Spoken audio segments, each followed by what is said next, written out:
Assalamualaikum warahmatullahi wabarakatuh.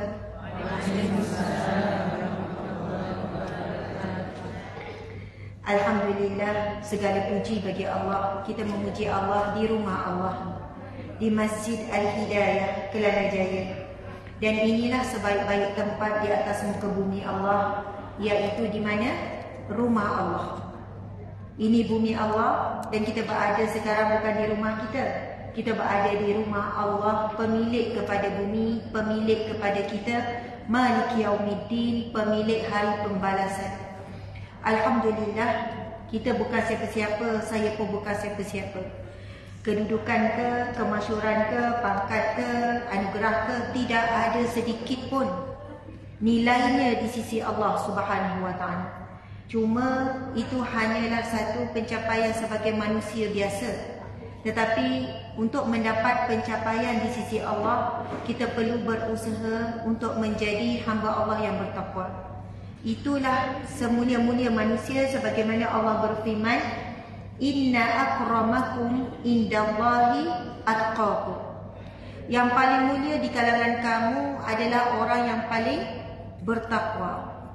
Jadi mudah-mudahan segala ujian pengalaman hidup, ibu-ibu ada yang umur 50, 60, 70. Tapi saya tengok depan saya ni kebanyakan rakan sebaya ni. Cuba tengok orang kiri kanan. Kan? Ni rakan sebaya. Tapi tengok yang kat belakang atas kursi lagi rakan sebaya. Cuba tengok. Atas kursi tu saya rasa semua sweet 50. Betul? Sweet 60 and sweet 70. Siapa umur dia 80 tahun ke atas? Kok ada yang datang 80? Oh ada. Masya Allah, Allahu Akbar. 80 lebih, 80. Kak gaya 80. Macam 60-an. Betul. Macam lebih kurang je. Cuba tengok orang yang 60 macam lebih kurang. Jangan, bukan saya kata umur 60 nampak tua sangat ya. Wah, hebat. Allah bagi umur yang panjang dan barakah. Sebab itu ada hadis Nabi, di antara tanda-tanda keberkatan seseorang itu boleh dilihat pada panjang umurnya dan dalam kebaikan. Umur dia panjang dan dia dalam keadaan melakukan kebaikan-kebaikan, melakukan amal soleh. Sebab ada ramai lagi wanita 60 lebih, 50 lebih, 70 lebih, 80 lebih tak jumpa lagi jalan-jalan kebenaran. Belum mengenal Allah, tak kenal Nabi Muhammad. Ini orang-orang bukan Islam. Ramai yang bukan Islam, 80 lebih, 60 lebih, 70 lebih, sihat, kuat, cerdas. Chinese ke, India, non-Muslim ke, Mak Saleh ke. Dan ramai mana orang Melayu Islam kita pun umur 60-70 tak hadir majlis ilmu, tak ngaji Quran. Maksudnya di antara tanda-tanda berkat orang itu bila lihat umur dia panjang dan dia dalam keadaan melakukan kebaikan. Masya Allah, Alhamdulillah. Siapa umur 60 tahun ke atas? Tadi kan tanya 80, 70 tahun ke atas. Yang 80 tak angkat dah lah. Yang 70 ke 80. Masya Allah. Siapa ketua? Ketua kumpulan. Ui, umur saya tahun ni 40. Jauh lagi saya nak sampai 30 tahun lagi. Ui, salutlah pada ibu-ibu ni. Hebat. Tak tahu apa ujian, apa cabaran, apa pengalaman pahit mana yang telah ditempuh. Semua dah melalui kepenatan.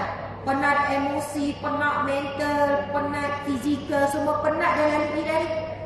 Penat hadap tok laki, penat ada anak-anak, penat ada cucu, penat bekerja, semua dah lalui ni. Tajuk kita ni berpenat di dunia, berehat di akhirat. Ni tajuk ni. Penat di dunia, berehat di akhirat. Semua nampak wajah-wajah. Tengok orang sebelah, tengok jap. Nampak penat ke, nampak rehat? Tengok. Ada nampak lagi. Masih steady lagi. Masih steady lagi. Masya Allah. Itulah di antara kehebatan wanita.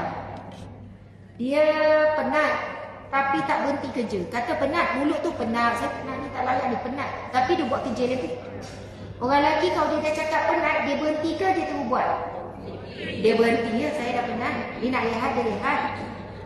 Maksudnya kebanyakan lelaki, bukan semua. Orang perempuan mulut dia tu bising daripada pagi cakap penat. Lepas tu sambung lagi sampai malam. Masya Allah. Dan bukan semestinya wanita yang merungut penat itu di kalangan wanita yang tidak ikhlas buat kerja. Dalam buku Asam Garam Rumah Tangga Rasulullah, apabila dilihat isteri Nabi pun ada merungut bila penat, anak Nabi pun ada meluahkan kepenatan dia kepada Nabi sendiri. Sayyidah Fatimah pergi jumpa Nabi meluahkan dia penat. Lalu di situ ulama kata, apabila seseorang merungutkan penat, bukan tanda ikhlas tak ikhlas buat kerja. Bahkan boleh jadi orang yang merungutkan penat pada mulut tapi dia ikhlas pada hati. Dan boleh jadi orang yang mulut tak berbunyi tapi hati tak ikhlas. Jadi yang terbaik tak merungut dan ikhlas. Itu yang terbaiklah. Cuma kita nak bagi tahu, kadang-kadang jangan kecil hati penilaian orang. Kadang mulut bising kan. Lepas tu adalah tak tahu siapa yang cakap, kalau buat kerja tu biarlah ikhlas, ni mulut bising je. Penat-penat buat kerja tak dapat pahala, rugi je. Habis tu kita boleh jawab juga lah, kalau gitu saya tak payah buat kerja lah. Mungkin dia akan jawab, tak apalah awak tak ikhlas, awak buat je lah. Kalau awak tak buat, saya kena buat. Contoh dalam rumah tangga. Bermaksud bukan mudah kita ini nak menilai orang yang banyak merungut terus kata tak ikhlas. Dan kita kecil hati tak bila orang kata kita ni mulut bising. Contohlah, Umi penat ni, Umi tak larat daripada pagi, Umi tak berhenti lagi ni, penat ni, tahu tak? Adakah tak itu tanda tak ikhlas? Tidak boleh. Walaupun ada orang kata kita tak ikhlas, jangan kecil hati sangat. Yang penting kita tahu sebenarnya kadang meluah pada mulut itu sekadar nak beritahu kita tak berhenti lagi buat kerja. Nak beritahu kita ni sebenarnya penat, tapi kita bila amanah tak berhenti kerana penat. Bila dah ada tugas, ada kerja, bukan berhenti kerana penat. Berhenti bila dah selesai, tugas tersebut selesai, barulah kita berhenti. Subhanallah. Di hadapan saya ini ramai ibu-ibu yang hebat, wanita-wanita yang hebat, wanita-wanita solehah, perhiasan dunia yang terindah dan bidadari di jannah. Amin. Semua lawa. Sekarang pun lawa. Bukan kata nanti kat syurga lawa. Sekarang dah lawa. Cuba tengok. Cuba tengok. Tengok. Buka telefon masing-masing. Buat nak ambil kamera, tengok muka sendiri. Lepas tu cakap, ui lawa. Allah memang ciptakan wanita ini cantik, indah, manis. Tanya orang lelaki. Betul tak orang lelaki? Betul. Subhanallah, ada ustaz kita tu Haji yang dekat tiang ni. Pakcik, betul tak orang perempuan lawa? Betul. Kan? Orang lelaki paling pelik. Pelik dia apa? Dia nak hidup dengan orang perempuan masalah, tak hidup dengan orang perempuan lagi masalah. Maksudnya kehidupannya tak boleh lari daripada masalah. Subhanallah, saya pernah tanya anak saya kan. Sajalah borak-borak kan dengan anak dalam kereta. Mana lagi susah? Jadi orang perempuan ke jadi orang lelaki? Lepas tu ada anak lelaki ni almost darjah 6. Hari ni dia tengah periksa ni SPRE. Imran dia jawab, lagi susah jadi orang lelaki. Masa tu saya dah cerita kesusahan jadi ibu ni. Kesusahan mengandung, melahirkan, menyusu, membesarkan. Mana lagi susah jadi perempuan ke jadi orang lelaki? Dia pun jawab, lelaki. Kenapa Imran? Sebab orang lelaki kena hadap orang perempuan. Dia tengok ayah dia tu, abi dia tu duduk ngadap perangai ibu dia kan. Dia kata susah dia orang lelaki. Ini tak kena, itu tak kena. Kan, kejap gini, kejap gitu. Itulah yang Allah berikan. Kita ada penat kita. Suami ada penat dia. Kadang kita fikir kita je penat. Dia kadang penat menadah telinga. Penat dengar kita tak habis-habis ceramah kat dia kan. Dengar ceramah pada ustaz ni kita risau sekejap. Bang, tadi saya dengar. Awak patut berubah bang. Ceramah-ceramah suami layan. Dengar ceramah ni pula semangat. Ceramah balik kan. Kita kadang bila dengar ceramah atau kuliah, kita bukan dengar untuk diri kita. Kita dengar nak tengok kesalahan orang lain, kekurangan orang lain. Jadi di situ ada kesilapan sikit lah. Sebenarnya mendengar ilmu adalah untuk memperbetulkan diri kita dulu sebelum orang lain. Kalau kita nampak ilmu itu untuk orang lain, sebab itu ilmu itu tak bermanfaat untuk kita, kita tak berubah. Akhlak kita masih kasar, kata-kata kita masih tajam, perbuatan kita masih belum lembut. Sebab nampak je teguran, nasihat, ilmu terus memantul kepada orang lain. Duk sibuk muhasabah orang lain. Tu telefon anak-anak ni, mak nak cakap sikit. Tadi Ustazah Asma ada ceramah ni pasal anak-anak ni. Terus nampak anak-anak. Tapi ibu-ibu, semalam saya ada terima satu cerita yang menyedihkan lah. Kisah benar. Yang mana ada seorang ibu ni dah tua. Anak-anak dia semua bercerai-berai. Bahkan ada anak dia dah kahwin 3 kali, cerai 3 kali. Baru ada anak seorang, cerai. Lepas tu kahwin lagi ada anak, cerai. Sampai 3 kali cerai. Bila saya tanya kenapa jadi macam tu, anak-anak adik-adik semua cerai-berai, tak ada seorang pun yang lekat. Kalau berlaku kes macam ni, saya akan tanya macam mana mak dia. Minta maaf lah sebab saya perunding cara. Saya lalui banyak pengalaman seperti ini, menyelesaikan masalah, bukan menyelesaikan, bantu, memberi nasihat. Lepas tu dia kata, kebanyakan adalah kerana campur tangan si ibu. Minta maaf lah ya. Campur tangan ibu yang terlalu banyak dalam rumah tangga anak-anak. Dan kebanyakannya ibu ni lah yang suruh bercerai. Ibu tak berkenan. Ibu dah tak suka, alah biasalah menantu lama dia tunjuk color sebenar, perangai sebenar. Sejauh mana ibu ini sepatutnya beri nasihat sabar kepada anak perempuannya, sabar kepada anak lelakinya daripada ceraikan menantu perempuan. Sebab apa? Kalau saya handle berapa kes yang bercerai-bercerai ni, saya tengok latar belakang. Dan hari ini banyak sangat penceraian berpunca daripada pihak ketiga. Jarang campur tangan ayah, kebanyakannya kerana campur tangan ibu. Dan ibu yang tak ada ilmu, na'udzubillah, kalau tidak beriman, tak bertakwa, bukan ibu yang salihah, dia kerap akan gunakan ayat, kau nak syurga ke tak? Kau kena taat mak. Mak tak redha kalau kau kahwin, kau teruskan. Mak tak restu perkahwinan kau, takkan berkatnya perkahwinan kau. Mak nak kau ceraikan segera. Mak ada orang yang mak berkenan ni. Bila contohnya mak ni tak dapat daripada menantu apa yang dia nak, duit ke apa ke sekian-sekian, dia akan gunakan ini yang kita panggil menunggang agama. Menunggang redha dia, menunggang istilah taat, menunggang istilah restu, sampai anak ni dalam keadaan sentiasa rasa kehidupan dia tak sempurna. 3 hari lepas dekat sekolah anak saya jumpa seorang perempuan menangis-nangis sebab saya jumpa anak, dia pun nak jumpa anak. Lepas tu peluk-peluk menangis. Ustazah, hidup saya tak berkat, hidup saya dalam keadaan dimurkai oleh Allah. Kenapa? Mak saya tak redha dengan saya, Ustazah. Mak saya cakap mak saya tak redha dengan saya. Kenapa pun, ada masalah apa? Sebenarnya dengan semua anak-anak dia tak redha belaka, Ustazah. Dengan saya dah tak boleh balik, tak nak tegur, tak nak apa, sekian-sekian.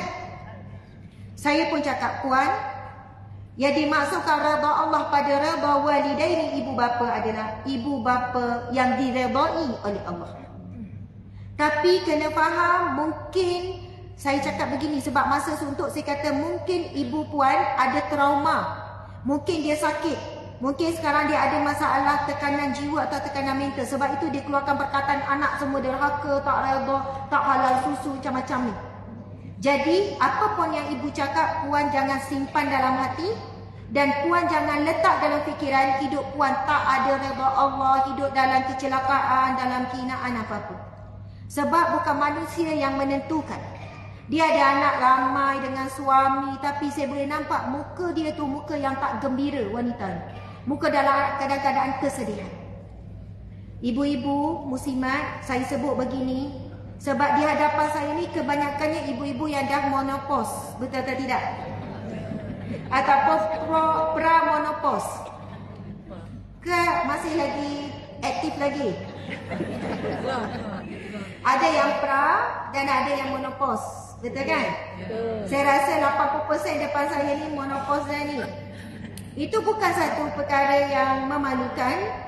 Itu adalah proses kembali muda. Kan masa sebelum uzur kan kita tak uzur, betul tak?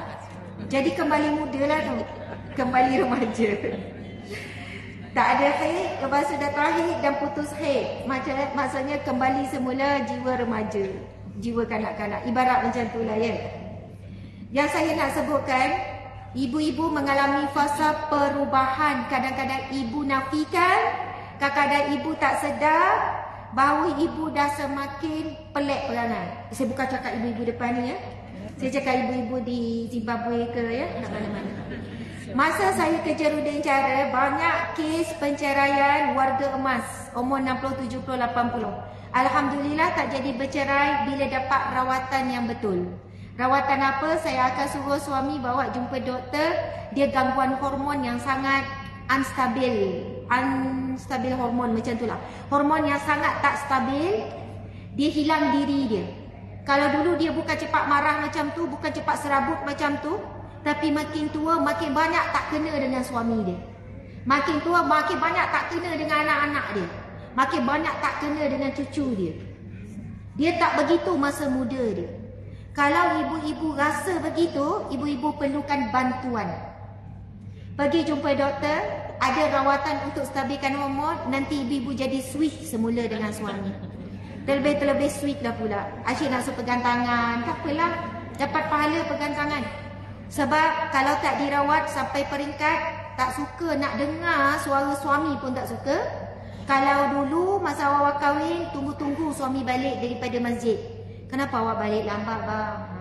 Bila dah sampai tahap ujian seperti ini, awak tak balik pun tak apa, tidur terus pun tak apa kat masjid. Ini kes-kes saya dulu. Daripada situlah saya merujuk kepada doktor dan sebagainya. Kalau tak ada suami, duduk seorang ataupun duduk dengan anak, tengok adakah kita selalu serabut, selalu macam gaduh dengan anak, selalu tak puas hati. Pergilah cek, kita perlukan bantuan, lepas tu kita akan stabil. InsyaAllah, insyaAllah. Sebab apa ibu-ibu? Tajuk kita penat di dunia, rehat di akhirat. Sebab apa? Dah penat hidup 50 tahun, 60 tahun, 70 tahun. Kita tak nak perakhiran hidup kita dalam keadaan kita melakukan dosa dengan ramai orang. Kita lakukan dosa dengan suami kalau ada suami. Dosa dengan anak menantu. Dosa dengan cucu. Dosa semua orang tak kena belaka. Jiran tak kena, adik-beradik tak kena. Padahal sebenarnya bukan kita sengaja. Kemungkinan besar itu berlaku di luar kawalan diri kita. Masya Allah. Kita nak kita mati dalam keadaan memberi manfaat kepada ramai orang. Memberi kasih sayang dan perhatian kepada ramai orang. Kita nak kita pergi dan menghembuskan nafas terakhir dalam husnul khatimah. Yang mana dia baik dengan Allah dan dia baik dengan manusia. Sebab dia berbalailah kita penat di dunia. Sebab kita nak pindah ke alam yang mana kita akan rehat selamanya. Tak payah solat lagi, puasa, sedekah, zakat, tak ada apa-apa, dah duduk dalam barzakh. Tak ada dah semua tuntutan, tak mukallaf dah. Tak ada tuntutan dah amal soleh lagi. Ketika itu kita menikmati taman syurga di alam barzakh. Allah perintahkan orang-orang yang husnul khatimah, orang yang soleh, dibentangkan dengan permaidani daripada syurga. Kubur itu akan jadi seluas mata memandang. Bahkan ada bahagian daripada kubur, ada satu kawasan ataupun ada pintu yang mana menghubungkan kubur itu dengan syurga, tapi tak boleh masuklah, tunggu pada masyarakat. Maksudnya di alam barzakh itu sendiri kita dah mula rehat secara abadi. Sebelum ke masyar, sebab itu Nabi sebut sangat penting ataupun penentu perjalanan seterusnya adalah bagaimana kubur kita. Bagaimana kubur kita. Jika baik alam barzakh, maka perjalanan seterusnya Nabi kata akan baik. Di masyar, hisab dengan sekejap. Ada hisab yang paling pendek, Nabi beri gambaran. Hisab tu, pernah tak kita tengok phone, kita scroll je, laju tak? Tapi ada hari kita baca satu-satu. Baca, ada kisah panjang, baca satu hari. Lambat ke laju? Lambat lah. Mungkin waktu yang sama kita boleh tengok satu dua je sebab nak baca. Hisab yang pendek, yang laju, kitab amalan tu, buku catatan amalan tu akan dilihat sepintas lalu saja. Soalannya ambil syarat je dilihat. Kemudian terus dijemput masuk ke syurga. Itulah yang kita harapkan. Hisab yang ringkas, hisab yang pendek. Sebab kalau tengok satu-satu, lagi banyak jumpa kesalahan. Betul atau tidak? Percayalah, kesalahan kita begitu banyak, dosa kita begitu banyak, amalan pula sedikit. Kita mengharapkan hisab kita akan dilakukan oleh Allah dalam keadaan sepintas lalu, bukan tengok satu demi satu. Subhanallah. Masya Allah, muslimin muslimat yang dihormati, itu mukaddimah ya. Alhamdulillah, sebab saya tak sebut lagi salutationnya, salutasinya. Terima kasih pihak Masjid Al-Hidayah Kelana Jaya. Boleh tunjuk ni, ramai yang hadir ni. Subhanallah. Nanti pukul 12 nak keluar ambil cucu ya? Ada tengok jam lah, pukul 12 ambil cucu. Tak ada ambil anak, tak ada. Alhamdulillah. Jadi kita boleh duduk tenang ya. Sebab kita akan habis pukul 12 suku, InsyaAllah. Okey, terima kasih kepada Puan Hajah Salmah binti Abdul selaku pengurusi majlis tadi. Terima kasih kepada Tuan Nazir Azri Asri, Imam 2 Masjid Al-Hidayah Kelana Jaya. Tadi ya Tuan Nazir. Barisan AJK Biro Muslimat Masjid Al-Hidayah Kelana Jaya dan muslimin muslimat yang hadir di sini dan yang juga hadir secara live. Berapa orang yang sedang menonton sekarang? Lebih kurang 3,000, 4,000 lebih yang sedang menonton. Yang hadir secara live. Kejap lagi dia akan makin naik. Di hadapan kita ni ada lebih kurang 40,000. Sini 4,000, kita tak boleh kalah lah, kita 40,000. Mudah-mudahan ramai para malaikat yang hadir bersama menaungi kita kepada penuntut ilmu. Nanti kita bacakan hadis tersebut. Muslimin muslimat, kita masuk masjid. Adab datang ke rumah Allah. Kita ni sekarang adalah duyufur rahman. Duyufur rahman, iaitu tetamu Allah. Dalam hadis Nabi ada menjelaskan bahawasanya Nabi kata, sesiapa yang menjadi tetamu Allah ataupun datang ke rumah Allah, dia adalah tetamunya Allah. Ini bukan rumah saya, bukan rumah Nazir. Ini rumah siapa? Allah. Rumah Allah. Jadi sekarang kita tetamu Allah. Maka Nabi kata, Allah lah yang berhak melayaninya. Maka kita sekarang sedang dilayan ataupun disantuni, ibaratnya begitulah oleh Allah Subhanahu Wa Taala. Dengan apa? Dengan ilmu, dengan kesedaran, dengan rasa-rasa. Ada tak sentak-sentak sikit tadi? Tak ada rasa langsung. Semua tadi tu tak ada kaitan. Muhasabah orang lain je. Tak, pasal akhlak kita dah tua, kadang dengan suami tak ada rasa langsung. Kena rasa, sila sentak. Kalau tak rasa tu, maksudnya mungkin belum buka lagi pintu hati. Bukan maksud saya, bila ada majlis ilmu yang kena buka bukan telinga ya. Yang kena buka adalah mata hati ataupun pendengaran hati. Saya cakap begitu, sebenarnya saya tuju pada diri saya. Hubungan dengan anak, hubungan dengan cucu, cucu tak ada lagi, sorry. Hubungan dengan adik-beradik, saya jadi bayang. Hubungan dengan suami. Maksudnya semakin lama, semakin penat kita jadi isteri, semakin lama kita ni, adakah kita berbaloi penat itu dan kita jadi lebih baik atau sebaliknya? Sebab itu disebut dalam kitab Hidayatus Salikin fi suluki maslakil muttaqin. Kitab jalan-jalan yang ditempuh oleh orang-orang yang nak jadi orang yang bertakwa. Muqaddimah kitab tersebut, di antara ciri-ciri ilmu itu bermanfaat ataupun ciri-ciri ilmu itu adalah ilmu yang benar. Pertama, ilmu itu menambahkan celah dirinya. Bila dengar ilmu, dia menampak celah diri dia, menampak kekurangan dirinya, menampak kesilapan dirinya. Bukan menambah celah orang lain, bukan menambahkan keburukan orang lain. Maksudnya ilmu itu dia menampakkan dirinya. Dia bukan muhasabah adik-beradik dia. Ya pun Ustazah cakap ni sama lah macam Kak Long, contoh. Dia nampak orang lain. Jadi itu ciri yang pertama. Ciri yang kedua, menambahkan cinta kepada Allah melebihi makhluk. Dan termasuk makhluk diri kita. Mengurangkan rasa cintakan diri dan makhluk dan menambah cinta kepada Allah. Dan ciri yang ketiga ialah menambahkan lagi cinta kepada akhirat melebihi daripada cinta kepada dunia. Itulah di antara secara umum ilmu yang bermanfaat. Selalu juga guru saya pesan, nak buka pintu hati bila majlis ilmu, kena selawat. Itu kunci kepada pintu hati. Kalau dengar dengan telinga je, dia tak bagi kesan balik, kita masih sama. Kita tak berubah. Kita masih dengan perangai akhlak, na'udzubillah, kalau ada yang mazmumah, akhlak yang keji. Masih sombong, masih ego, masih keras, masih tak boleh nak bertolak ansur, masih lagi memandang rendah kadang pada suami sendiri, kadang pada adik-beradik, pada anak-anak, pada menantu. Wallahu a'lam. Kadang kita tak sedar. Jadi kita selang dengan selawat sikit boleh? Bismillahirrahmanirrahim. Sallallahu ala Muhammad. Sallallahu alaihi wasallam. Sallallahu ala Muhammad. Sallallahu alaihi wasallam. Ya Nabi salam alaika. Ya Rasul salam alaika.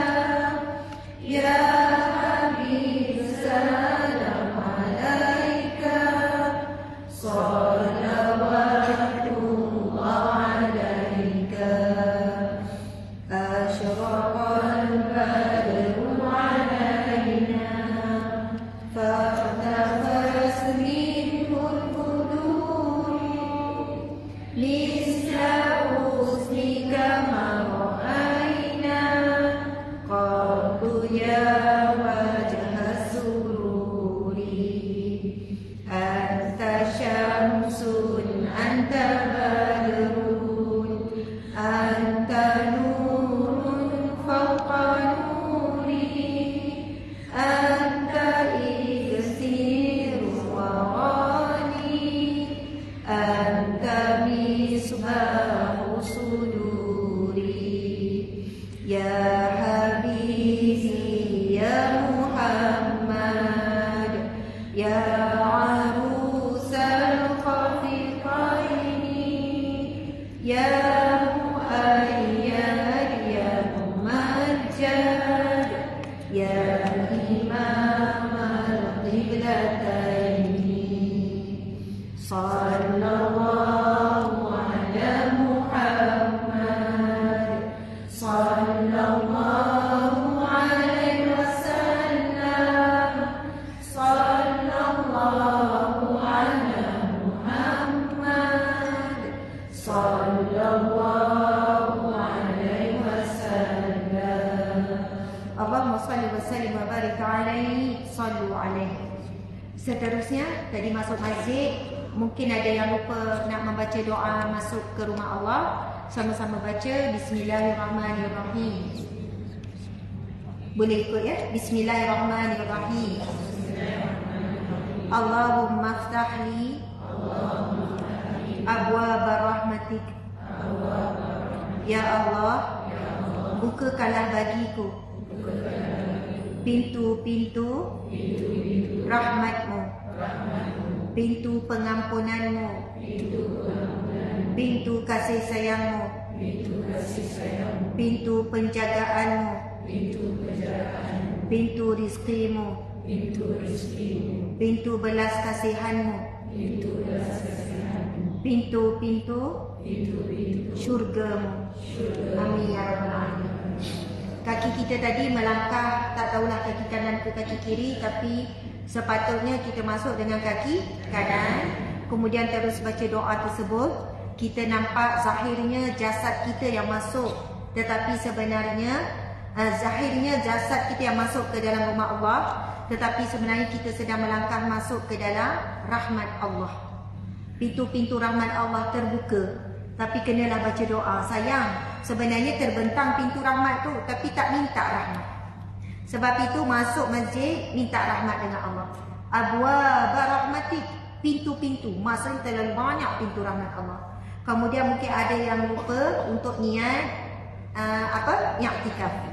Sama-sama niat tu bukan pada lidah ya, cuma kita sebut, tetapi hati tu kena hadir. Nawaitul i'tikaf fi hadzal masjid lillahi ta'ala. ataupun sunnatan lillahi ta'ala terpulang, tetapi sebenarnya yang penting hati tu melintas i'tikaf. Semua dah melintas hati i'tikaf? Alhamdulillah, pahala i'tikaf sangat besar. Kita pula orang perempuan jarang datang ke masjid. Kita nampak ruang solat wanita ada belakang tu kan? Ataupun seluas tu yang ada langsir tu semua ruang solat wanita. Betul? Maksudnya bukan hujung sana saja. Yang belakang ni pun ruang solat wanita. Biasa ramai tak wanita datang solat? Ramai? Ramai tu lebih kurang berapa kalau subuh tadi? 10 orang? 20? Alhamdulillah. Maksudnya kalau subuh tadi lebih kurang dan 20 orang. Mana dia tu? Suara mana? Ha? Ramai? Ha? Tak tahu? Ya, daripada masjid lain. Orang ni jawab tadi. Ya, sebab Hajar mungkin salah solat dekat sini. AJK. Kalau pergi umrah, wanita pergi tak solat berjemaah 5 waktu di Masjidil Haram dan Masjid Nabawi? Pergi tak? Masa tu timbul tak isu fitnah, takut ada fitnah lebih baik solat dekat hotel? Tak ada kan? Ada beza tak suasana tu dengan di Malaysia? Ada beza banyak. Ya, tetapi hakikatnya beza tak? Tak beza.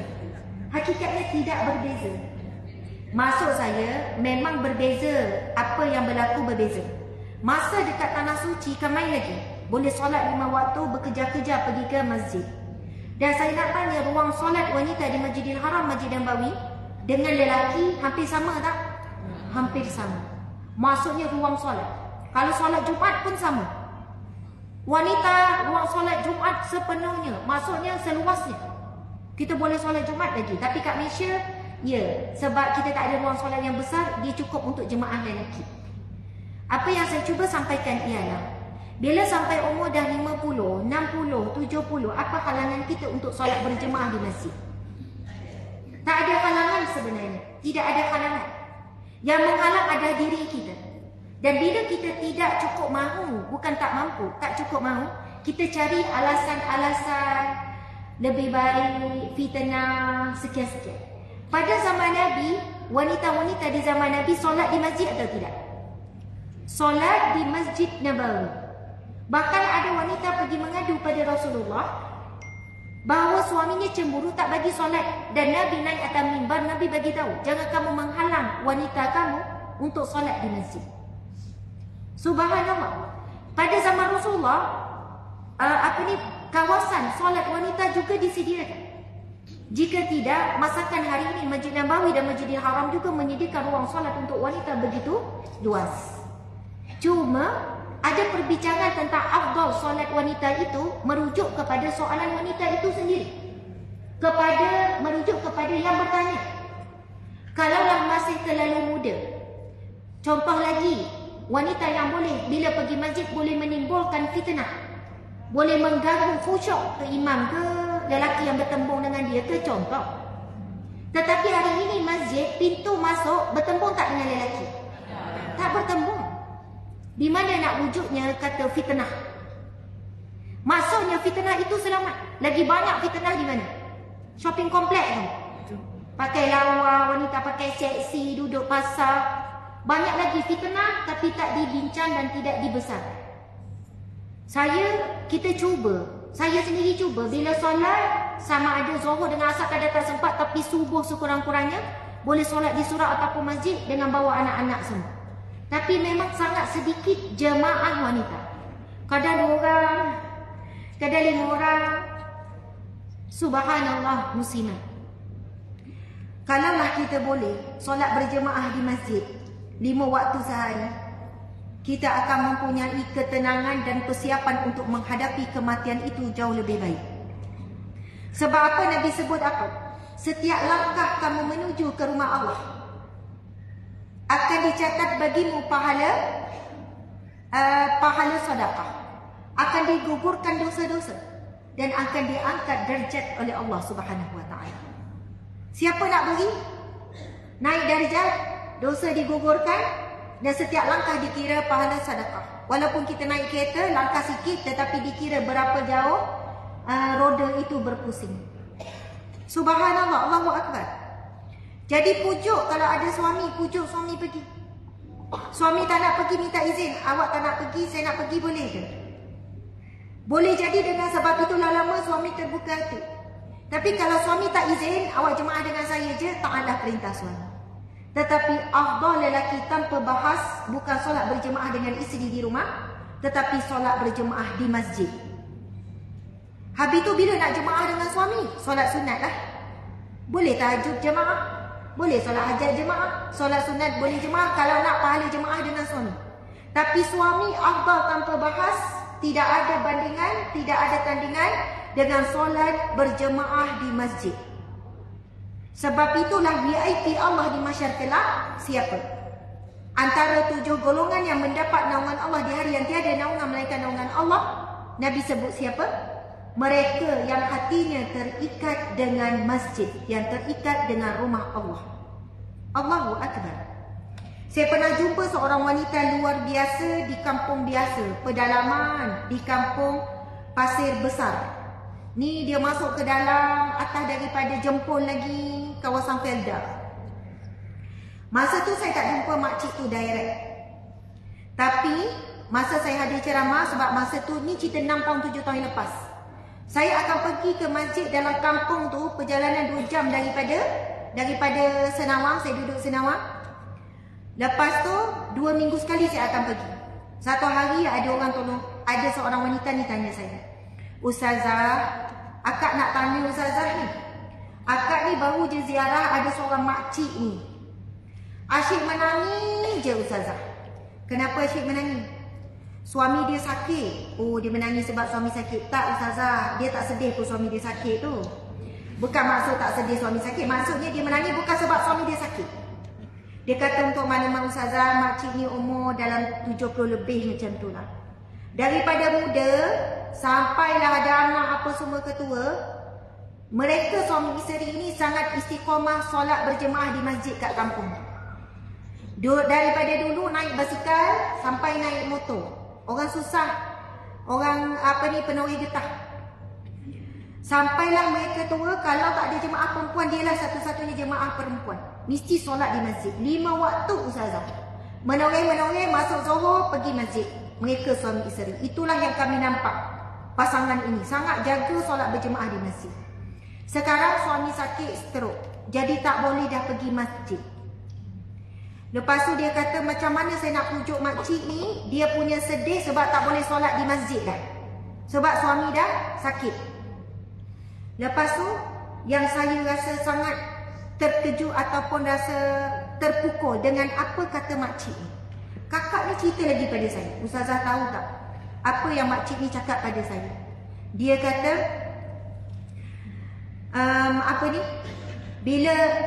bila solat di masjid dia dapat 3 perkara. Bila solat sendiri dia kata lagi susah, sebab semua kena sendiri belaka. Baca sendiri, lepas Fatihah baca sendiri, lepas semayang zikir sendiri, lepas kemudian doa sendiri. Kalau semayang dekat masjid semua serah dia imam belaka. Maksudnya imam lah, tinggal Fatihah je. Ya, kita nampak macam itu cara dia berfikir. Semua imam, alhamdulillah, kata senang. Lepas tu yang kedua, dulu semayang jemaah dapat 27, sehari dapat 27 kali 5 125 135.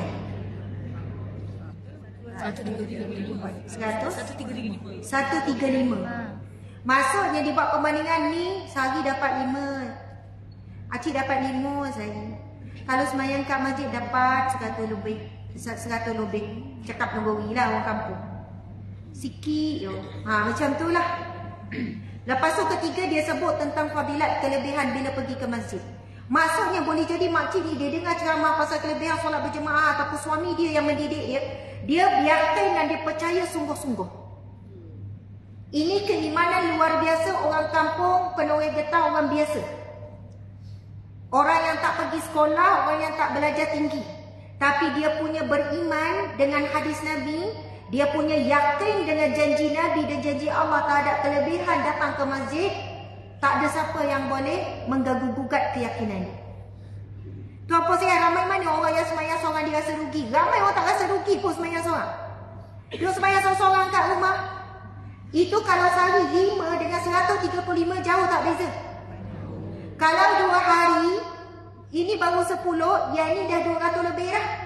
Yang ni baru 15, yang ni dah 400 dah ni. Perbezaan yang begitu besar. Sebab itu sampai Nabi bersabda, sekiranya kamu tahu nilai solat berjemaah di masjid, maka sesungguhnya kamu akan sanggup menuju ke masjid walaupun merangkak. Nabi kata, tak boleh nak berjalan ni. Kalau merangkak pun kamu sanggup. Maksudnya boleh merangkak je. Kamu akan sanggup walaupun kamu merangkak. Nabi sebut apa? Nabi sebut lagi, sekiranya kamu tahu nilai solat di masjid ni, jemaah di masjid ni, kamu akan mencabut undi. Nabi kata, cabut undi. Apa maksud cabut undi?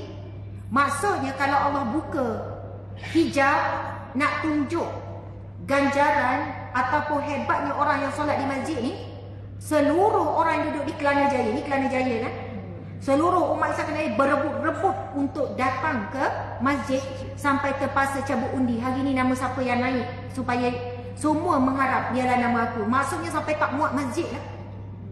Tetapi kerana hijab, Allah tak tunjuk ganjaran itu di dunia, akan di akhirat.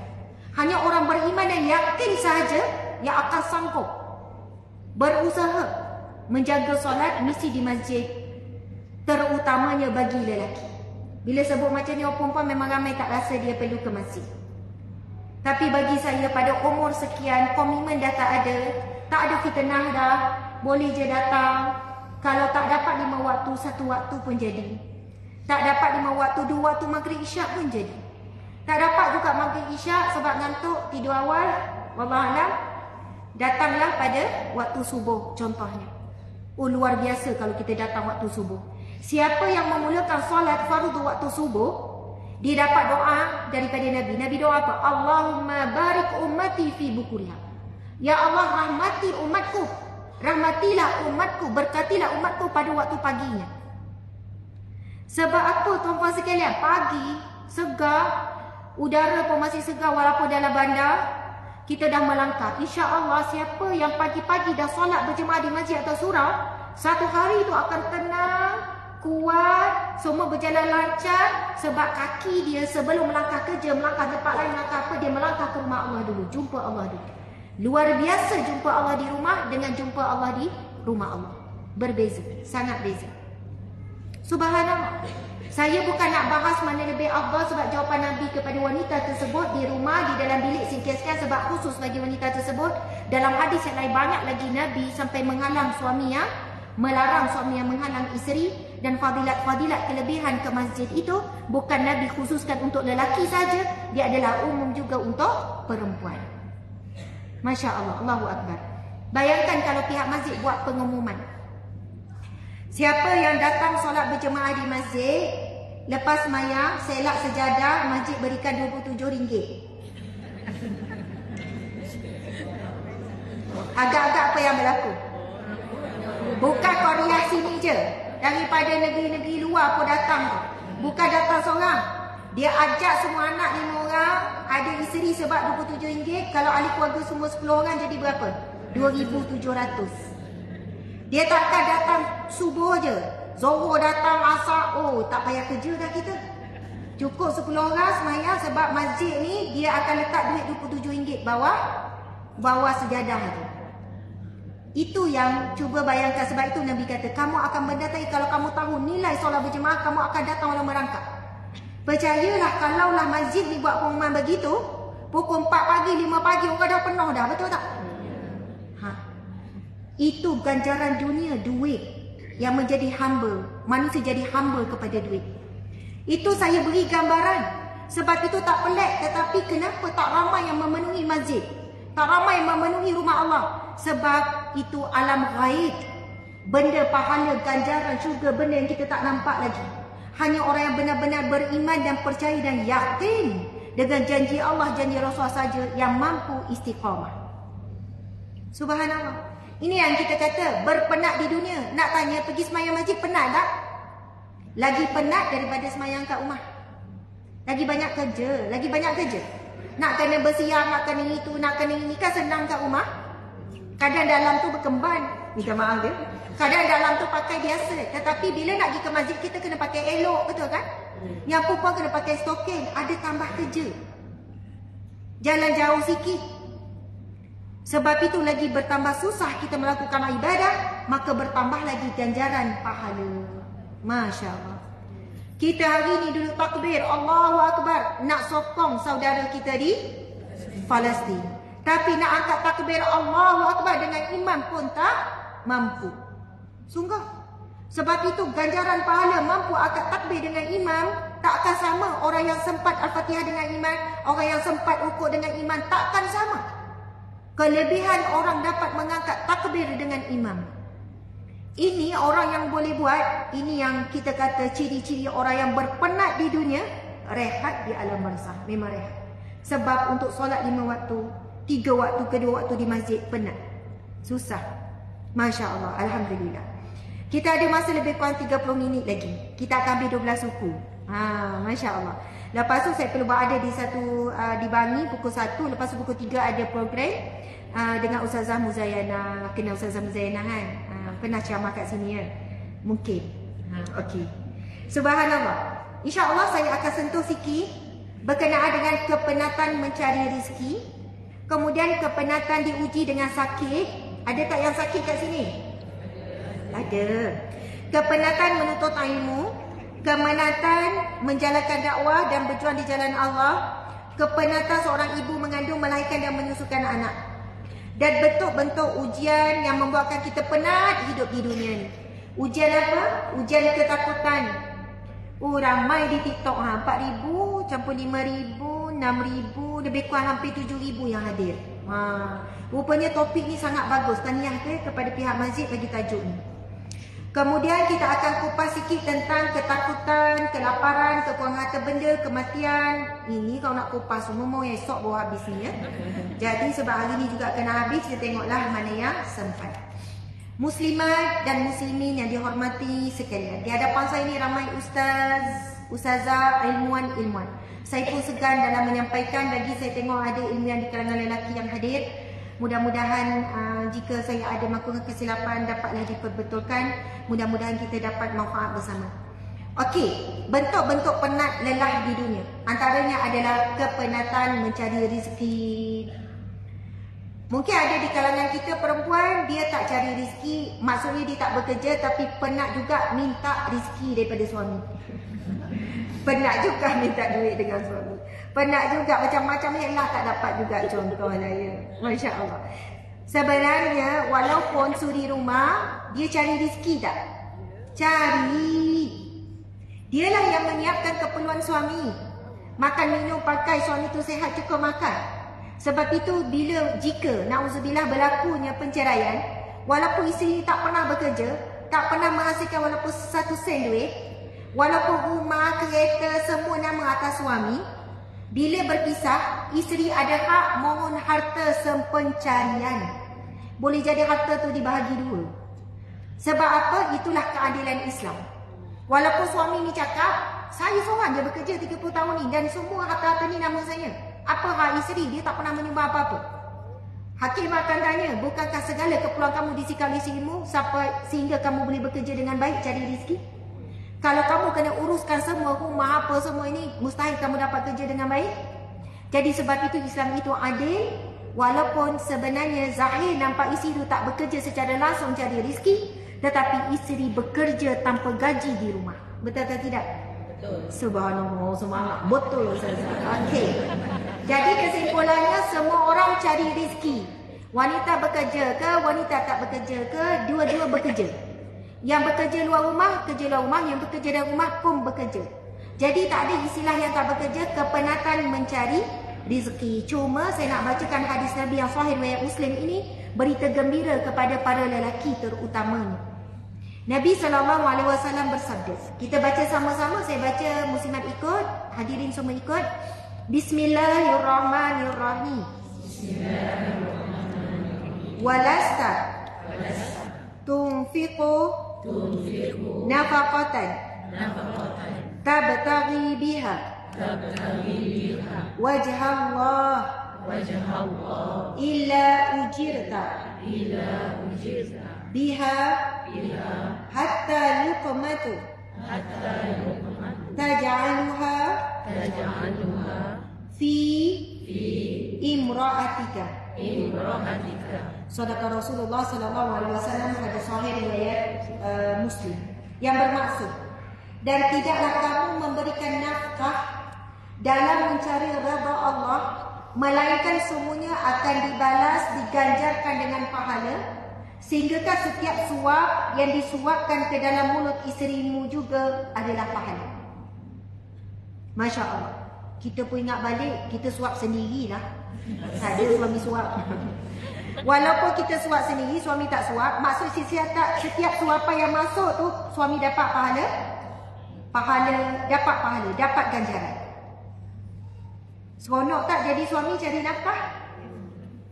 Ya, seronok. Macam tak berapa seronok je ni.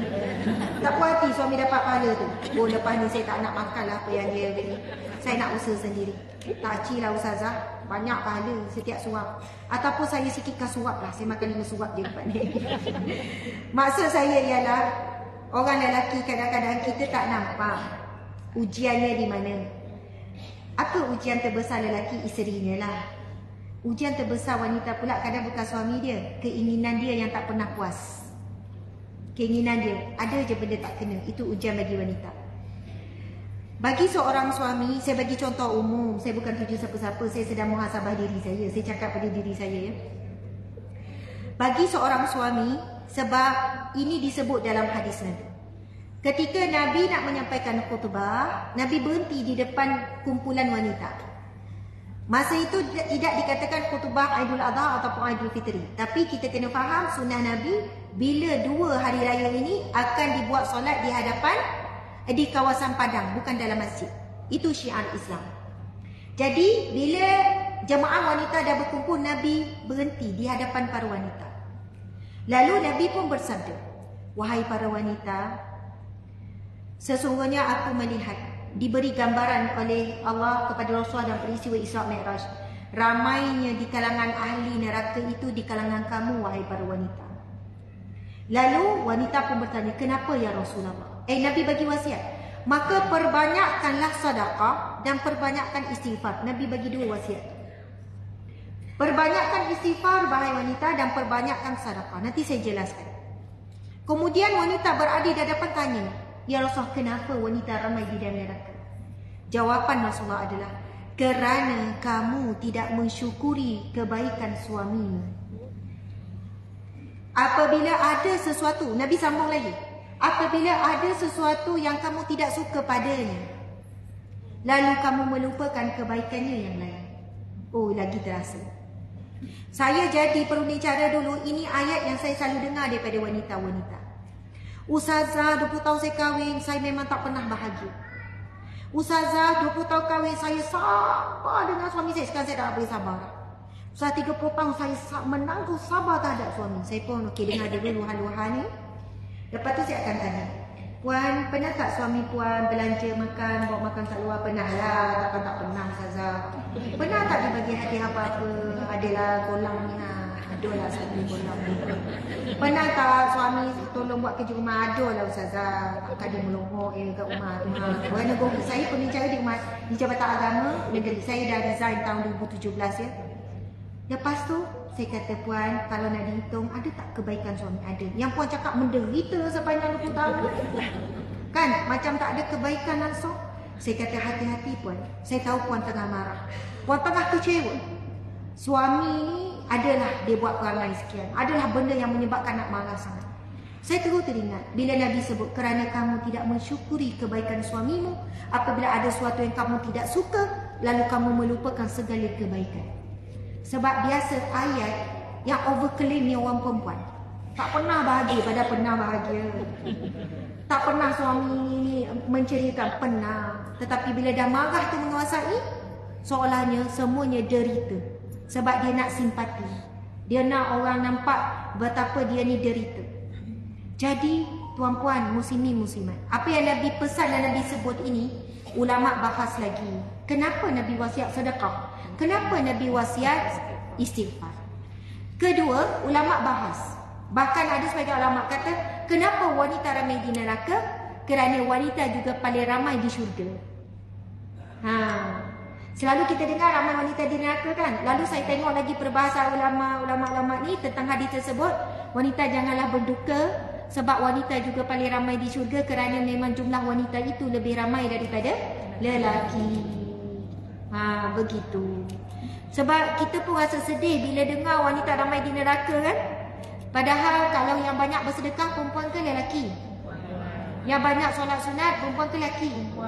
Yang kuat berzikir perempuan ke lelaki? Yang rajin kat rumah perempuan ke lelaki?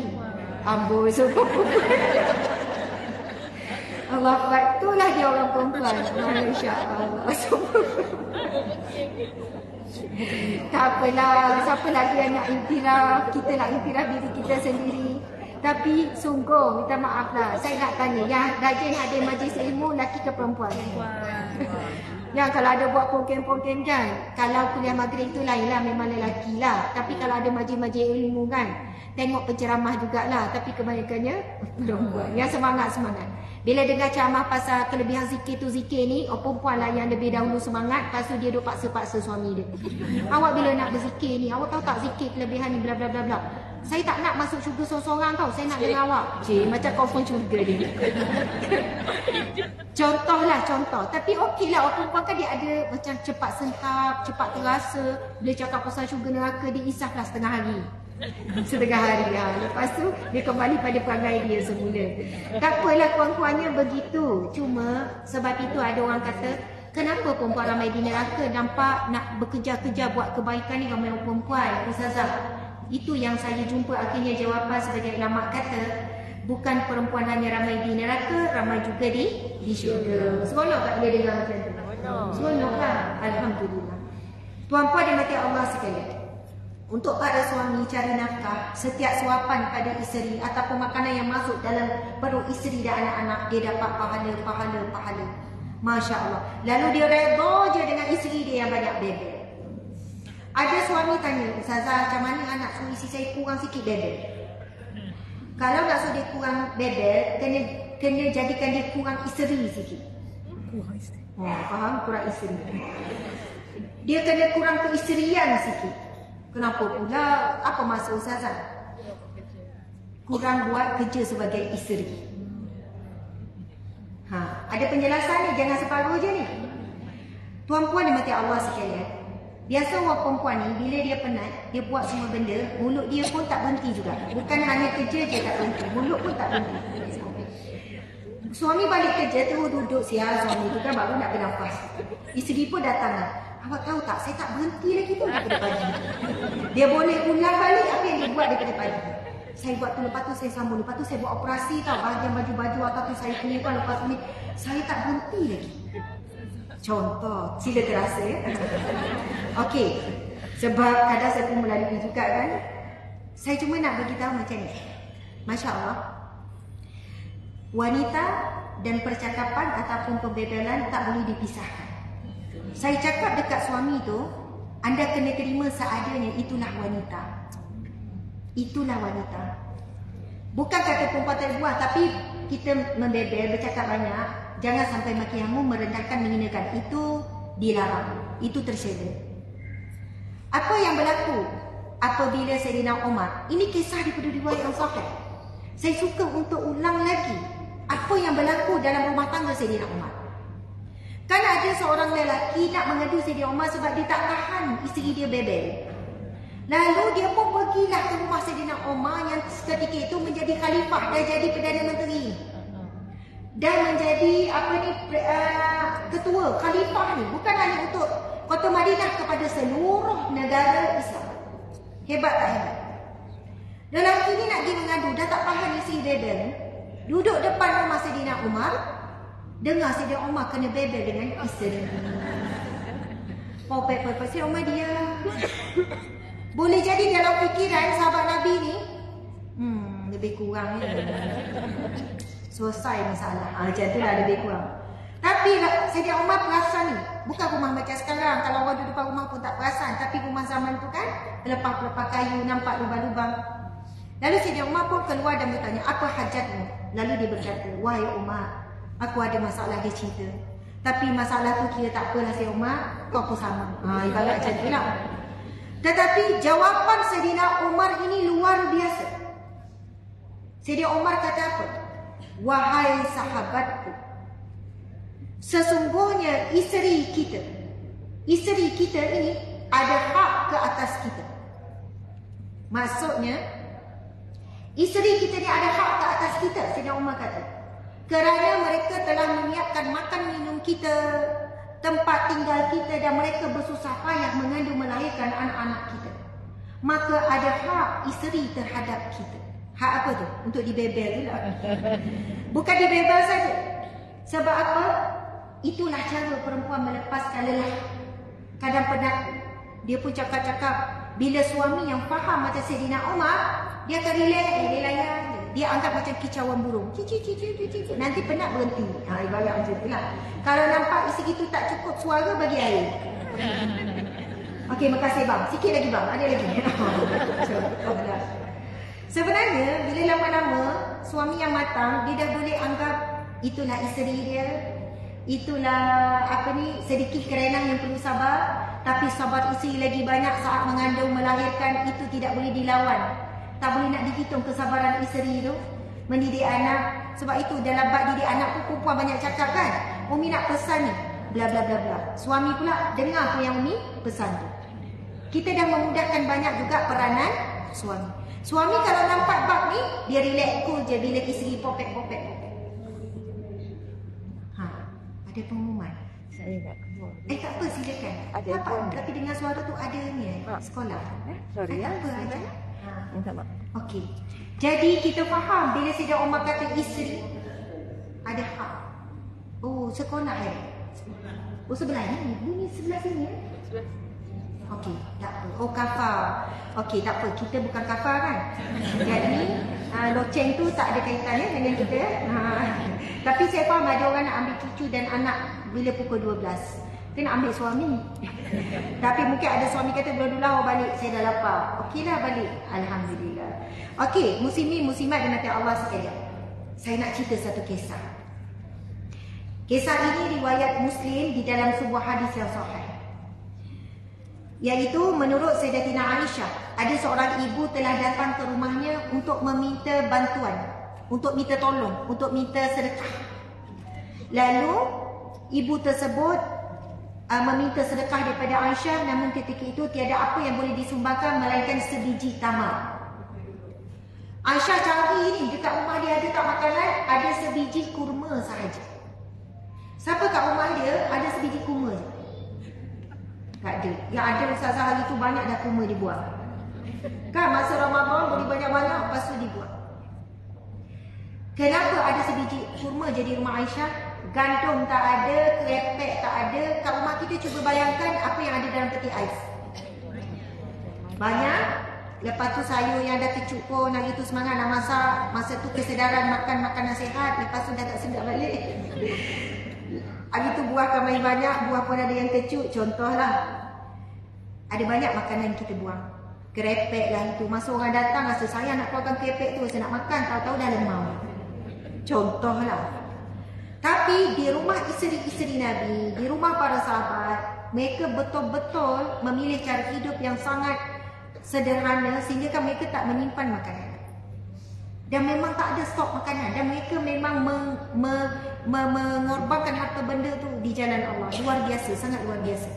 Sayyidah Aisyah pernah cerita kepada anak saudaranya Abdullah bin Zubair, ketahuilah bahawa anak saudaraku pernah di rumah isteri-isteri Nabi, termasuk rumah dia, 3 bulan berturut-turut tidak ada api yang dihidupkan. Maksudnya tak ada apa-apa nak dimasak. Tak ada makanan langsung. Lalu Abdullah bin Zubair bertanya, bagaimana kamu meneruskan kehidupan saat susah tersebut? Sayyidah Aisyah bercerita, kami diberikan makan oleh jiran. Tapi bukan hari-hari lah. Sebab itu mungkin lapar 3 hari boleh makan sekali. Mungkin lapar 2-3 hari. Maksudnya puasa bersambung-sambung. Memang dahsyat. Allahu Akbar. Sebab itu tak pelik Sayyidah Aisyah cerita bila orang main minta tolong, tak ada apa-apa kat rumah dia, ada sebiji kurma je. Lalu diberikan kepada ibu yang bawa anak 2 ni yang sedang kelaparan. Lalu apa yang berlaku di hadapan Aisyah sangat menyentuh hati. Si ibu tersebut membelah tamar kurma tersebut menjadi 2. Lalu satu diberi kepada anak, satu lagi pun diberikan kepada anak. Dia tak makan apa-apa. Dia tak makan apa-apa. Sebelah kepada anak, sebelah lagi kepada anak. Kemudian apa yang berlaku di hadapan mata tersebut, Sayyidatina Aisyah pergi cerita kepada Rasulullah. Kemudian Rasulullah sallallahu alaihi wasallam bersabda, "Faqala inna Allah qad awjaba laha bihal jannah aw a'taqaha biha minan nar." Sadaqallahul azim. Nabi bersabda, sesungguhnya Allah telah mewajibkan ke atas ibu tadi syurga. Atau dengan amalan tersebut Allah akan bebaskan ibu tadi daripada neraka. Allahu akbar. Bukan senang ya. Kita pun lapar tapi nak dahulukan orang lain. Kalaulah makanan tu kita suka pun, bukan lapar sangat sebab kita suka tu pun kita tak dahulukan orang lain. Betul atau tidak? Apatah lagi kalau lapar. Kalau kita sukalah, ibu-ibu suka makan apa? Tak suka. Dunia semua ya. Suka makan apa? Orang tu, bukan orang tu, yang kurang muda suka makan apa? Kalau kuih apa? Oh, laksa. Tiba-tiba laksa. Suka laksa? Bolehlah laksa. Okey. Laksa tu kita memang suka sangat. Dekat gerai tu tinggal sebungkus je, kita lah dapat sebungkus las. Lepas tu bawa balik, ada anak, ada cucu. Kita makan menyorok tak? Benda sikit, lebih baik orang tak tahu. Kita cakap kan, mau nyorok lah. Kalau boleh suami pun tak tahu. Nak makan seorang. Tak, saya nak bagi contoh perbezaan besar kita. Sebab itu wanita ini dijamin syurga. Sebab dia dalam keadaan kelaparan. Bukan dalam keadaan apa yang dia mahu, apa yang dia perlu. Nabi kata, sesungguhnya Allah telah mewajibkan ke atas ibu tadi syurga. Allah wajibkan syurga baginya. Dan Allah mengharamkan neraka untuknya. Allahu Akbar. Besarnya ganjaran tuan-tuan sekalian mendahulukan orang lain. Kalau kita tak mampu nak mendahulukan suami ke, anak ke, cucu ke apa, dalam situasi kita pun perlu puan-puannya, dan situasi apa yang kita suka, apa yang kita mahu, kita beri. Contoh ibu-ibu suka handbag apa? Handbag apa? LV. Tak boleh boykot dah kan? Handbag apa suka? Coach. Jadi saya pun suka Coach, dahulukanlah saya beli untuk saya. Oh, tak faham. Lawak tak jadi. Tak apa, lupakan. Jadi ibu-ibu muslimat, insya-Allah lelah kita membesarkan anak. Saya tahu ibu ayah banyak dahulukan anak dalam kehidupan. Ngantuk-ngantuk paksa juga. Betul tak? Ibu ayah banyak sangat mendahulukan anak-anak, tapi kita dah lupa. Kalau ni nak ingat balik lah. Nak ungkit, dik, oh letak je sini. Tak payah letak sini. Okey gitu. Kalaulah nak ingat balik hari pertama lepas anak kita lahirkan, ingat tak? Jawab je lah, tak ingat. Tak ingat. Ada ingat, ada tak ingat. Maksud saya, kita punya kepenatan, kelelahan membesarkan anak, kebanyakannya kita dah tak ingat. Kebanyakan kita dah lupa lah. Tapi Allah pernah lupa ke tidak? Allah tidak pernah melupakan. Allah tidak pernah menggugurkan apa sahaja kebaikan yang kita buat pada anak-anak tu.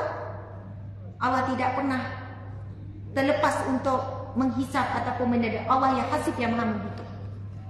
Sebab itu ujian kita adalah hari ini, bukan masa susah payah tu. Masa anak comel, muka cute tu, memang pun sampai ke tapak kaki dia kita cium. Ni yang leher tu, yang bertumpul susu tu, wangi bagi kita yang masam. Betul tak? Kalau saya lah, kadang tu kalau baby tu, saya anak 7 orang kan, kalau dia menguap saja saya hidung tu dekat mulut. Ui, sedapnya, padahal masam. Tapi kalau nak buat dekat anak orang lain sanggup? Tak ada. Kalau anak orang lain masam lah, anak kita tak masam. Tapi nak cakapnya, begitulah kasih sayang dan cinta ketika anak kita sebesar 2 tangan ni. Dipeluk, dicium, didodoi, tak lepas lah. Sampai anak tu ada juga anak saya yang takkan tidur, melainkan kena duduk selalu dan tak nak duduk buai. Dia tahu buai itu, dia tahu tangan mak dia, tangan ayah dia. Jadi 2 jam lah berdiri. Lepas tu gila ayah dia sampailah berapa bulan. Itu anak sulung Atikah. Aduh, sampai lenguh-lenguh habis. Tapi sanggup kita buat kan? Asalkan dia cukup tidur, kita tak cukup tidur, esok nak pergi kerja pula. Nak katanya banyak pengorbanan yang kita buat. InsyaAllah moga-moga Allah kurniakan syurga buat kita. Amin ya rabbal alamin. Tapi dalam kecil hati yang tak ada anak, Allah beri bahagian pahala yang lain. Cuma saya nak cakap, ujian tu bukan masa tu kita susah, tak cukup tidur, penat, semua kita boleh lalui. Ujian bila anak tu mula dewasa, betul tak tidak? Bila anak tu dah pandai bercakap, pandai menjawab.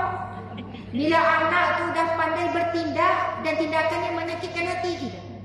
Bila anak tu dah kahwin, lain pula ujian, dia lebihkan isteri, lebihkan suami, macam mana kita nak redha? Dan memanglah sama macam kita kahwin, kita pun nak fikir rumah tangga kita. Jadi ujian tu datang segera. Kadang kecil hati, anak tak balas WhatsApp lambat, kita update dalam grup family, tak ada seorang anak yang respon, kecil hati. Mak daripada pagi lagi dah WhatsApp, seorang pun kamu tak ada balas, dia dah kecil hati lagi. Macam tu kan. Jadi ujian tu sekarang, bagaimana kita tetap mendoakan kebaikan, redha dengan anak kita. Allahu akbar. Sebab ada ramai dan ibu-ibu hari ini sebut apa pada anak-anak? Mak tak redha susu yang mak beri pada kamu. Mak tak redha kehidupan kamu. Kamu tak akan bahagia. Sebab bukan ujian masa kecil. Bukan masa tu. Masa tu memang kita akan okey, dah susah payah, anak balik sekolah busuk-busuk pun peluk. Tetapi bila anak ini sudah dewasa, ibu-ibu sekalian, Allahu akbar. Allahu akbar. Sekarang anak saya 3 orang sekolah menengah, 2 orang sekolah rendah, lepas tu 2 orang tadika. Baru saya tahu sabar anak sekolah menengah beza dengan anak sekolah rendah. Beza. Sebab kita tahu dia dah tahu baik buruk, dosa pahala. Kita jadi bila dia berakhlak, contoh adalah akhlak yang menguji sabar kita, kita punya menahan sabar tu lebih lagi. Bila kita tahu dia ada buat kesalahan yang mana kita nak berlapang dada, nak peluk dia. Saya pernah melalui pengalaman tersebut, sama ada saya boleh marah, saya boleh sekian dan saya wajar pun marah. Tetapi ketika itu saya tarik nafas dan saya peluk, saya kata kita hadapi sama-sama ujian. Umi pun pernah buat salah, kamu pun buat salah. Kita hadapi kesalahan ini sama-sama. Sebab Umi ada kesalahan Umi dalam bab ini juga. Bukan senang kita sebagai ibu nak menanggung, nak mengaku kesalahan kita. Tapi kita boleh buat kalau kita menginsafi bahawa tidak ada yang lebih mahal melebihi syurga Allah. Dan syurga Allah ini dalam firman Allah, Allah sebut apa? 4 ciri yang Allah sebut dalam surah Ar-Ra'd. Boleh tak cari di surah Ar-Ra'd? Yang mana Nabi Allah SWT berfirman 4 ciri yang akan masuk syurga sekeluarga. Yang Allah berfirman dia akan dikumpulkan berada dalam syurga bersama dengan ibu, ayah, pasangan, anak-anak, anak cucu. Dia akan berkumpul semua. Itulah impian kita, betul atau tidak? Berkumpul di syurga. Mak, ayah atau nenek, adik, beradik semua berkumpul di syurga. Nabi sebut, bukan Nabi, firman Allah. Ini kesudahan bagi perkongsian kita pada hari ini, iaitu Allah berfirman sesungguhnya syurga, itu firman Allah. Kecil sangat. Betul lah ni surah Ar-Ra'd. Surah apa tu? Okey, mungkin tim ada bagi kat saya sekarang. Tak ada lagi. 4 ciri itu nanti ya, sebab saya nak baca firman Allah. Sebab Allah memang sebut, Allah berfirman memang dalam satu ayat terus 4 ciri itu. Salah satu cirinya adalah memberi kemaafan ataupun membalas keburukan orang dengan kebaikan. Sebenarnya kamu bersabar dan kamu beri maaf kerana Allah semata-mata. Ibu-ibu, kadang kita nak maafkan anak kerana anak susah. Sebab mungkin anak tu sangat menguji sabar kita. Tapi bila kita fikir kita nak maafkan anak tu kerana Allah, baru kuat. Maafkan kerana mengharap syurga Allah. Maafkan kerana mengharapkan pengampunan Allah. Maafkan isteri kerana mengharap redha dan pengampunan Allah. Barulah kuat kita nak memaafkan. Sebab itu ditanya, adakah kamu tidak suka? Ini dalam mafhum daripada firman Allah. Adakah kamu tidak suka kamu dimaafkan, diampunkan Allah? Maka ampunkan dan maafkanlah sesama manusia. Kalau nak sebut cerita, kita boleh cerita 20 tahun, 10 tahun. Ustazah 10 tahun anak saya menyakitkan hati saya. Ramai ibu-ibu ni. 5 tahun saya sabar dengan anak saya ni Ustazah. Tetapi syaitan sangat takut dengan perkataan maaf. Sebab 5 tahun mengumpul dendam, marah, amarah boleh lebur dengan perkataan saya maafkan anak saya kerana Allah. Syaitan meraung sebab 5 tahun dia cuba tanam dalam hati ibu ni marah, dendam, jangan redha, begini-begini. Tapi perkataan maaf je dikeluarkan, maka menggelupurlah syaitan. Ramai mana suami diuji dengan isteri akhlak buruk. Lalu dia sebut saya maafkan kerana Allah. Maka syaitan menggelupur sebab dia kecewa. Dia asalnya nak suami ini tidak dapat kemaafan ataupun pengampunan daripada Allah. Allahu Akbar. Surah Ar-Ra'd ayat 23. Ini teruk ayat ni dek. Saya perlukan ayat daripada awal lagi. Terus cari surah Ar-Ra'd. Tim pun tak ada bagi ni. Kan ada siapa hadir ni sama ni. Ayat berapa tu saya ada tak? Saya rasa macam tim tak ada bersedia ni. Ada siapa jumpa tak? Bukan ada Ustazah tadi, ada Balkis ke? Mana Balkis? Yang dia bagi kat saya tu yang dia tak bagi. Tak, bagi je ayat terus. Ayat yang ke-22 22, 23 saya rasa. Betul? Cuba tengok. Gitu. Sebab yang tu ayat yang dah jannah tu ada ni dah tu. Saya nak tengok yang sebelum. Ayat sebelum. Kalau ada Al-Quran kita boleh buka Al-Quran. 22. Ya, kalau 22. Dan orang yang sabar. Ya, betul. Ayat 22, betul. Saya tak cari kat sini. Awak cari saja terus surah. Okey. Semua cari surah Ar-Ra'd ayat yang ke-22. A'udzu billahi minasyaitonir rajim. Ini ayat untuk kita semua. Ini sebagai penutup dan khulasah, kesimpulan bagi tajuk kita berpenat di dunia, rehat di akhirat. Okey. A'udzu billahi minasyaitonir rajim.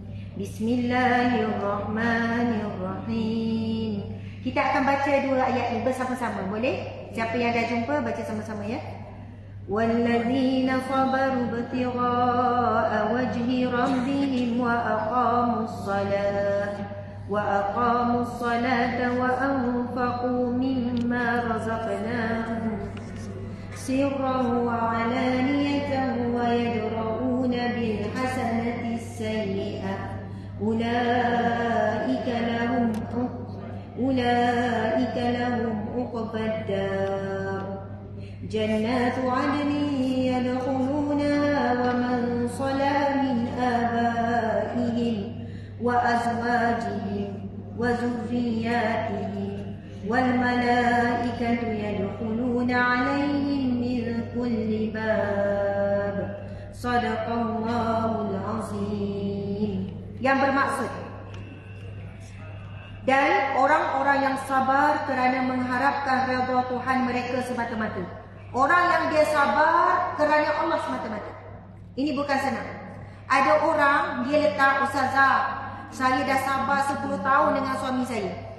Saya dah tak boleh lagi, dah tunggu. Contoh, kalau suami pukul, betul, saya setuju.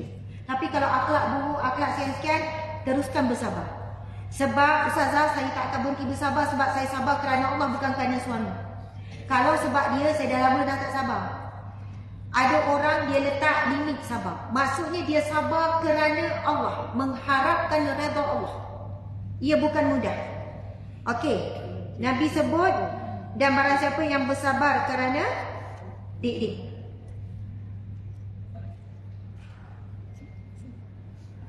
Dan orang-orang yang bersabar kerana Allah semata-mata. Ada orang dia sabar sebab dia buat kerja, dia sabar, ya senyum je. Rupanya dia sabar buat kerja tu kerana nak mengharapkan pujian. Kan, kenduri dia langsung tak berhenti. Rajinlah. Kau ni kan tak penat daripada pagi. Kerana Allah, dia jawab. Tapi balik sebab tak ada orang puji, suami tanya, "Macam mana tadi tolong kenduri?" Tak ada orang pandang pun. Baik tak payah buat. Ada seorang nak ucap terima kasih, saya tak berhenti kat belakang. Rupanya dia sabar buat kerja kerana mengharapkan penghargaan manusia. Itu saya nak sebut, sabar kerana Allah bukan senang. Jadi kalau sabar kerana Allah akan diuji. Manusia tak nampak kita duduk kat belakang basuh pinggan tu. Yang duduk puji-puji orang kat depan. Yang masak sedap. Pada masak tu dia main kacau-kacau je. Yang duduk potong bawang kat belakang yang tak kena puji. Tapi sabarlah, sabar kerana Allah. Itu contohlah. Hadik dah hilang balik dah. Sebab telefon awak cepat sangat ni. Okey, mereka yang bersabar mengharapkan redha Allah. Yang kedua, lagi, iaitu mereka yang mengharap, mereka yang mendirikan solat. Yang ketiga, mereka mendermakan dari apa yang kami kurniakan kepada mereka, sama ada secara sembunyi atau terangan. Dan yang keempat, mereka menolak kejahatan dengan cara yang baik. Cuba tengok apa yang Allah beritahu. Allah firmankan, mereka itu semuanya adalah disediakan baginya balasan yang sebaik-baiknya pada hari akhirat. Dan tengok ayat selepasnya, Ar-Ra'd ayat 43. Allah berfirman, apa yang akan diberikan kepada 4 ciri ini. Apa ciri dia tadi? Yang pertama, sabar mengharapkan redha Allah.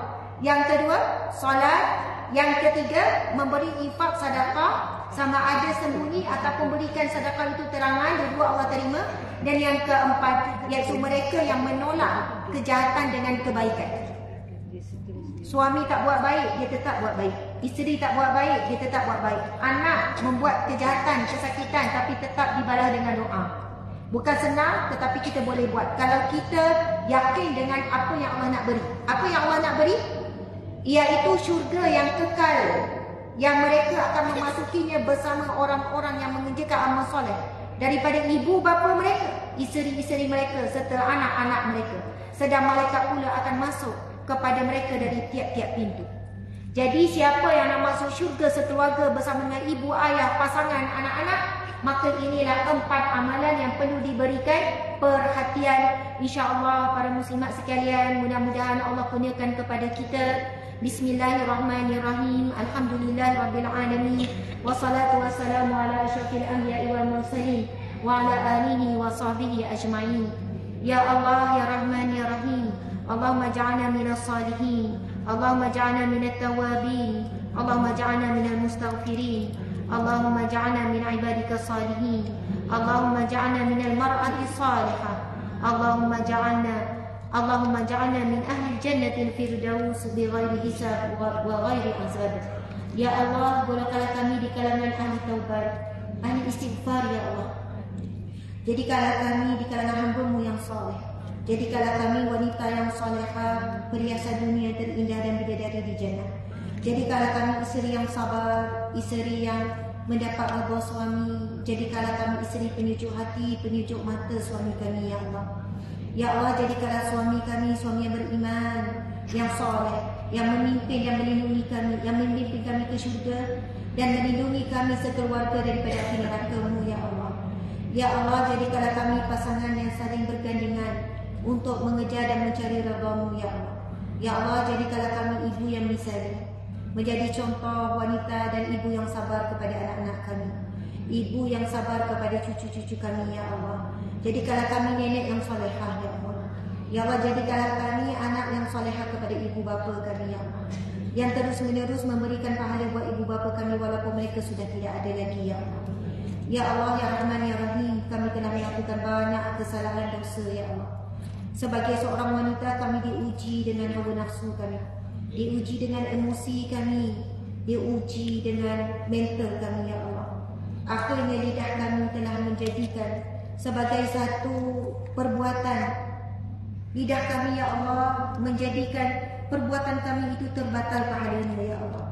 Ya Allah, na'udzubillah, Ya Allah, kami mohon kepadamu, Ya Allah, ampunilah di atas keterlanjuran lidah kami menyebabkan terbatalnya ataupun gugurnya pahala-pahala amal kami, Ya Allah. Sebagaimana dalam sabda Nabi-Mu bahawa berpagi-pagi semua anggota badan mengadu kepada Allah tentang perihal lidah, kerana lidahlah habis amalan yang telah dilakukan menjadi gugur. Maka Ya Allah, bantu kami dalam mengawal lidah kami, Ya Allah. Ujian terbesar kami, Ya Allah, adalah lidah kami, Ya Allah.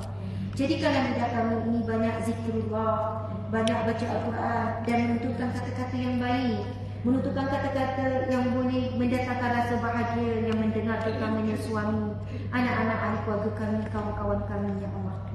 Ya Allah, ya Rahman, ya Rahim, sebagaimana Engkau mengumpulkan kami pada saat ini di rumah-Mu, ya Allah, kumpulkan kami kembali di syurga Firdaus-Mu tanpa dihisab dan tanpa diazab, ya Allah. Dan kumpulkanlah kami seluruh ahli keluarga kami, ya Allah, di syurga-Mu, ya Allah. Ya Allah, kurniakanlah kami syafaat Nabi-Mu, Nabi Muhammad sallallahu alaihi wasallam. Ya Allah, berikanlah kami segala amalan-amalan orang yang saleh yang telah menyelamatkan kami, menyelamatkan mereka daripada api neraka. Dan jadikanlah kami mencintai amal-amal orang saleh yang mana telah memberi jaminan untuk mereka mendapatkan syurga-Mu, ya Allah. Rabbana atina fid dunya hasanah wa fil akhirati hasanah wa qina azabannar. Wa sallallahu ala sayyidina Muhammad wa ala alihi wa sahbihi wa sallam. Walhamdulillahi rabbil alamin. Amin ya rabbal alamin. Taqabbalallahu minkum minna wa minkum taqabbal ya karim. Subhanallah. Terima kasih sahabat-sahabat yang melihat secara live. Terima kasih banyak-banyak.